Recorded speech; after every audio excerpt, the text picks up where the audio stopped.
Hello everyone, সবাইকে স্বাগত জানাই আমার চ্যানেলে। আমি সুমি। সবাই কেমন আছেন? আশা করছি সবাই খুব ভালোই আছে। আজকে আমি আপনাদের সাথে শেয়ার করব কুঁদরি দিয়ে একটা মজাদার রেসিপি।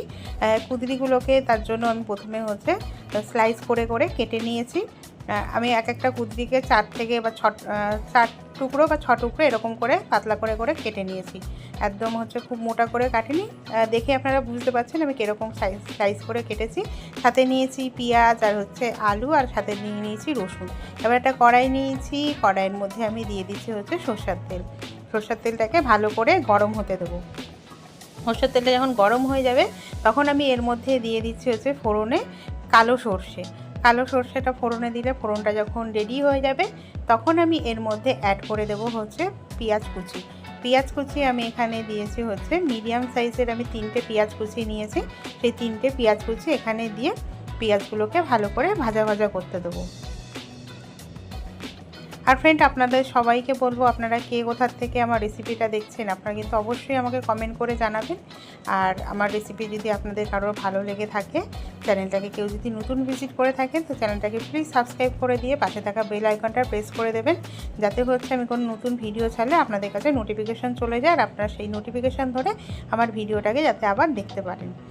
এবার দেখুন, পেঁয়াজগুলোকে আমি ভালো করে ভেজে নিচ্ছি।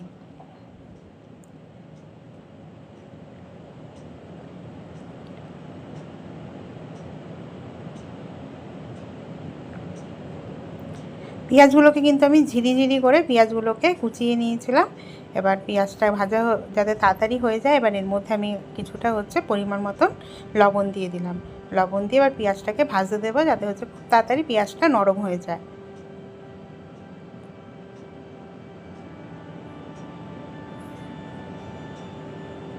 এবার এর মধ্যে আমি দিয়ে দিচ্ছি 1 চামচ মতন রসুন থেতনো। রসুন কাটাটাকে আমি ক্রাশ করে নিয়েছিলাম, সেই রসুন ক্রাশটা এর মধ্যে দিয়ে দিচ্ছি। দিয়ে এগুলোকেও ভালো করে একটু ভাজা ভাজা করে নেব। আপনারা চাইলে রসুনের পেস্টও দিতে পারেন।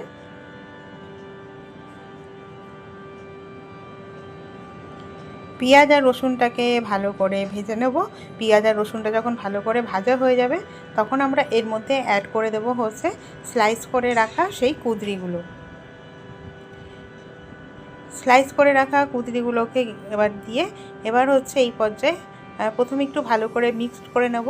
মিক্সড করে নিয়ে গ্যাসের ফ্লেমটাকে হাই রেখে 4-5 মিনিট মতন এই কুঁদরিগুলোকে নাড়তে থাকবো কন্টিনিউয়াসলি, যাতে যেহেতু গ্যাসের ফ্লেমটা হাই থাকবে, যাতে এগুলো কোনোভাবে তলাটা লেগে না যায়। এবার এর মধ্যে আমি অ্যাড করে দেব আলুগুলোকেও আমি এরকম স্লাইস করে কেটে নিয়েছি, যেরকম করে আমরা আলু ভাজা কাটি ওরকম করে কেটে নিয়েছি। আলুটা অপশনাল, আপনারা যদি আলু পছন্দ না করেন তো সেক্ষেত্রে আপনারা আলু দেবেন না। আমি এখানে একটা মিডিয়াম সাইজের একটা আলু এখানে স্লাইস করে দিয়ে দিয়েছি। এবার দিয়ে এটাকেও ভালো করে ভাজতে দেবো।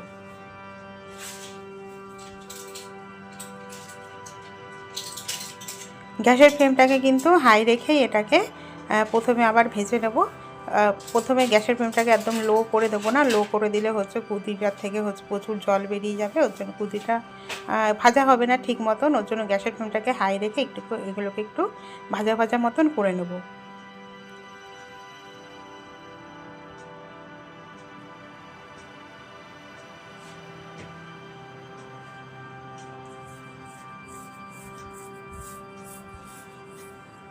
এই রেসিপিটা দিয়ে কিন্তু ভাত, রুটি, পরোটা সব কিছুর সাথে কিন্তু খুব সুন্দর লাগবে। বিশেষ করে রুটি পরোটার সাথে খুব সুন্দর যাবে এই রেসিপিটা। আপনারা চাইলে ভাত দিয়েও খেতে পারেন।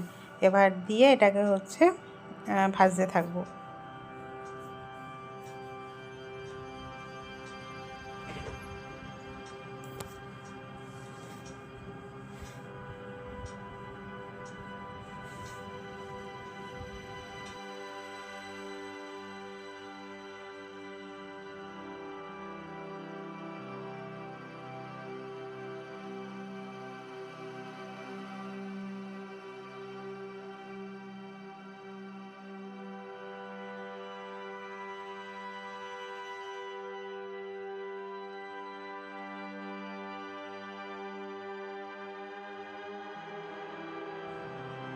সবগুলো যখন ভালো করে একটু ভাজা ভাজা হয়ে যাবে, এবার হচ্ছে গ্যাসের ফ্লেমটাকে ঢাকা দিয়ে সবজিগুলোকে হচ্ছে ভালো করে নরম হতে দেব।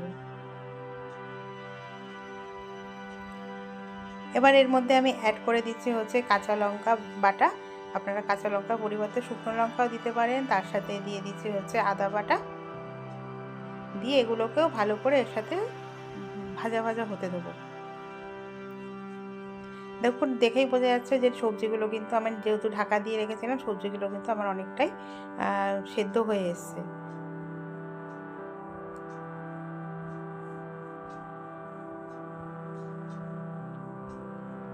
দিয়ে আবার এগুলোকে ঢাকা দিয়ে দিয়েছি। এবার ঢাকা দিয়ে আবার ঢাকনাটা তুলে নেব। পুরো সবজি কিন্তু আমার প্রায় একদম পুরো সেদ্ধ হয়ে এসছে, সবগুলো কিন্তু আমার ভাজা মতন হয়ে গেছে। এবার এর মধ্যে আমি অ্যাড করে দেব হচ্ছে হলুদের গুঁড়ো। হলুদটা হচ্ছে প্রথমে দেবেন না, এরকম লাস্টের দিকে আমি যখন এরকম সময় অ্যাড করছি এরকম সময় অ্যাড করবেন। হলুদ গুঁড়ো দেবো, আর তার সাথে আমি দিয়ে দেবো জিরের গুঁড়ো। জিরের গুঁড়ো দিলাম ছোটো হাফ চামচ, আর তার সাথে এবার অ্যাড করে দেবো হচ্ছে ধনের গুঁড়ো। জিরের গুঁড়ো হাফ দিয়েছি, ধনের গুঁড়ো দিয়েছি তার হচ্ছে ডবল, মানে ছোটো 1 চামচ হচ্ছে ধনের গুঁড়ো এবার এর মধ্যে দিয়ে দিলাম।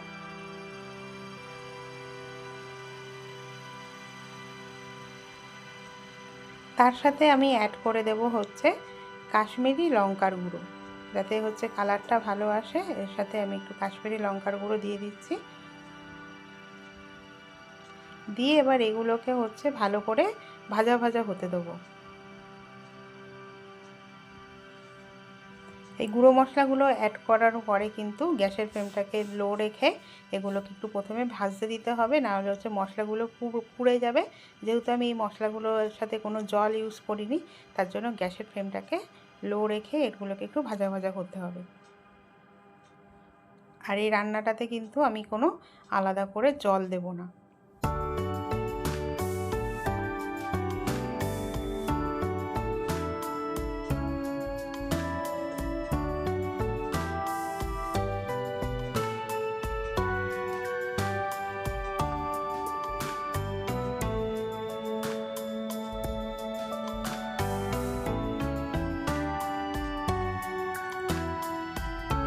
আর বারে বারে একটু মাঝখানে নেড়ে দিতে হবে, যাতে খেয়াল রাখতে হবে তলাটা কোনোভাবে যাতে পুড়ে না যায়, যাতে মশলাগুলো পুড়ে না যায়। মশলাগুলো পুড়ে গেলে কিন্তু সবজির টেস্টটা পুরো নষ্টই হয়ে যাবে। ওর জন্য এটা একটু খেয়াল রাখতে হবে। যদি মনে করেন যে না সবজিটা আমার খুব ড্রাই হয়ে গেছে, তো সেক্ষেত্রে হচ্ছে কিছুটা হচ্ছে জলের ছিটে হচ্ছে কয়েক ছিটে জলের এটার মধ্যে দিয়ে দেবেন, দিয়ে এগুলোকে ভালো করে একটু ভেজে নেবেন। এবার এগুলো যখন ভালো করে ভাজা হয়ে যাবে, সব সবজি আর হচ্ছে মশলাগুলো ভাজা হয়ে যাবে, এবার নামানোর আগে আমি উপর থেকে একটু, যেহেতু এটা চটপটে একটা মশলাদার রেসিপি, উপর থেকে একটু আমি চাট মশলা দিয়ে দিলাম। আপনাদের কাছে চাট মশলা না থাকলে আমচুর পাউডারও দিতে পারেন। আর তার সাথে কিছুটা দিয়ে দিচ্ছি হচ্ছে চিনি দিয়ে এটাকে ভালো করে মিক্স করে চিনিটাকে গলতে দিন। গলে গেলে চিনিটা ভালো করে মিক্স করে নামিয়ে নিন, তাহলে রেডি হয়ে যাবে আমাদের হচ্ছে চটপটা কুঁদরির রেসিপি। ফ্রেন্ড, আপনাদের রেসিপিটা কেমন লাগলো অবশ্যই আপনারা কিন্তু আমাকে কমেন্ট করে জানাবেন। এবার সবজিগুলোকে একটু ঢাকা দিয়ে কিছুক্ষণ স্ট্যান্ডিং টাইমে রেখে দেবো, 5 মিনিট মতন। তারপরেই হচ্ছে পরিবেশন করুন। গরম রুটি বা পরোটার সাথে, ভাতের সাথেও দিতে পারেন, সব কিছুর সাথেই ভালো যাবে। সবথেকে বেশি ভালো যাবে হচ্ছে রুটি বা পরোটার সাথে। রাতের এই ডিনার রেসিপিটা যদি আপনারা বানিয়ে নিতে পারেন, তা রাতের হচ্ছে ডিনারটা কিন্তু জমে যাবে।